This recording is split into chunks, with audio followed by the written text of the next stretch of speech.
ይህ የምትመለከቱት በከሚሴ ከተማ የናፍታ ከሚሴ ከተማ ላይ ናፍታ ለመቅዳት ይሄን ያክል ወረፋ አይታችሁ ታውቃላችሁ? በሌላ በኩል ቀረጣ እኮ አይቻልም። እነሱ ሳይኮራሉ እነሱ ሳይ ወላሂ ያልኩት ቀረጣ አይቻልም ያልኩት። ይሄ ሁላ አንድ ነው መከላከያ ግዳጅ ሊሆን ይችላል። ግን ይሄ ሁላ የምታዩት መኪና ማራፋ እዛ አንድ ማደያ ላይ ሁላ መኪና የምታዩት ማደያ እንትን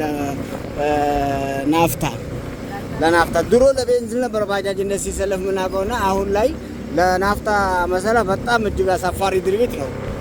ዶክተር አብይ አህመድ በዚህ ላይ እርማት ሊሰጥ ይገባል። ካልሆነ የኤሌክትሪኩን የቻርጀር መኪና ሁሉንም ኦባማውን ቅጥቅጡንም ኤሌክትሪክ ቻርጀር ለማድረግ መሞከር አለባቸው እንጂ ይህ ሁሉ ሰልፍ በኬሚሴ ከተማ በአንድ ማደያ ላይ በጣም አሳፋሪ ድርጊት ነው።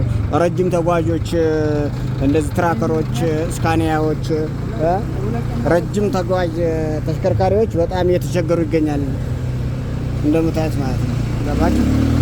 እና በጣም በዚህ ጉዳይ ቶሎ እልባት የኬሚሴ ዞን አስተዳደር አቶ አህመድ አሊ አፍሮ ከፌደራል ጋር በመገናኘት ይህን ችግር ባጭሩ እንደሚፈታልን አንጠራጠርም። ኢንሻአላህ ይህን ይመስላል ያለው ጉዳይ።